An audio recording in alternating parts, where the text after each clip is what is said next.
Buenas tardes, queridísimo público, señoras, es un placer estar hoy con esta juventud tan bonita del ayer y de hoy. ¿Cómo no?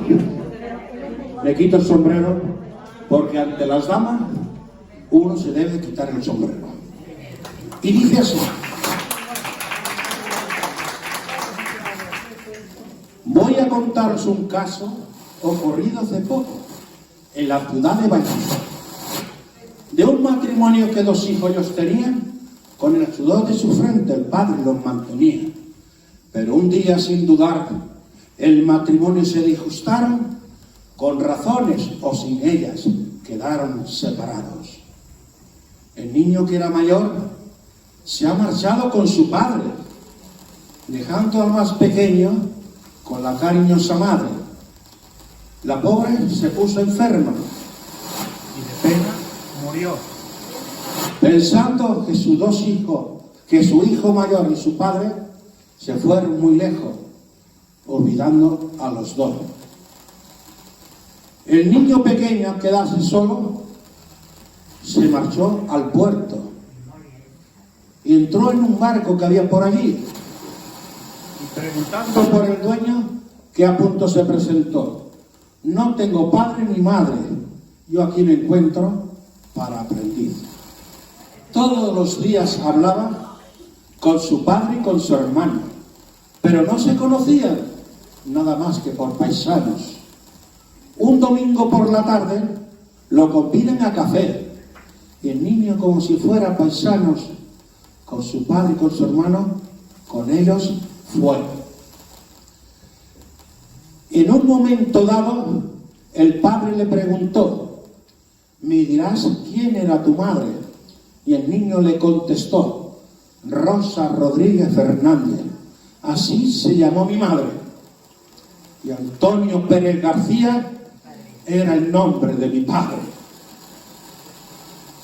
En ese momento se abrazaron los 3, y todo el mundo en el café le decía: este hombre es tu padre, sin que lo pienses dudar.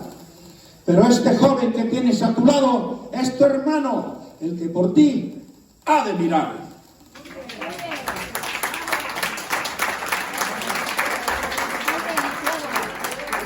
Ya, si me lo permitís, presidenta, ¿puedo cantar una estrofilla? Mi cariño es muy elegante, yo quiero a mujeres cantar. En este mismito instante mi corazón va a estallar. O quiero cantar una copla que sale de mi corazón. Lo más bonito que nos ha dado Dios son las mujeres benditas de Dios.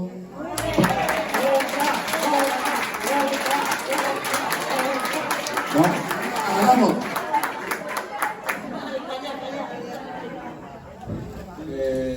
Este poema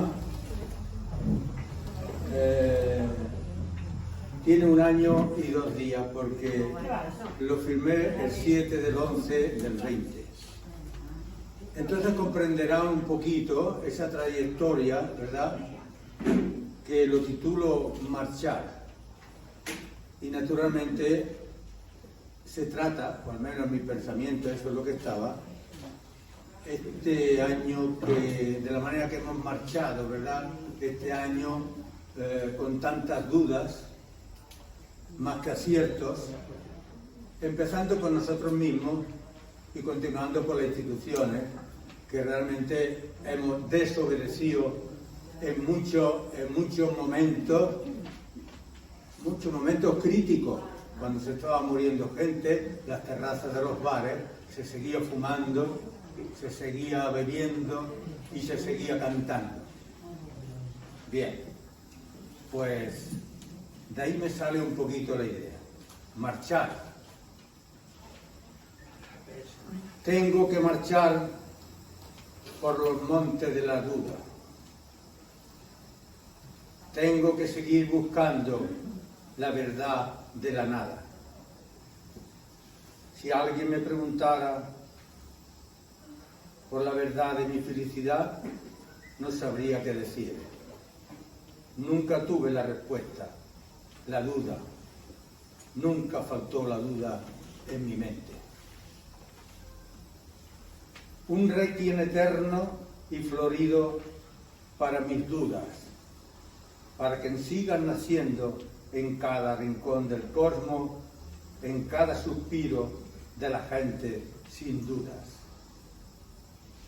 Una alfombra mágica que recorra todos los horizontes y suelte sus orines en los arcoíris y embellezca su cromatismo armonizando los bellos sexos atrofiados por las hormonas equivocadas en su función.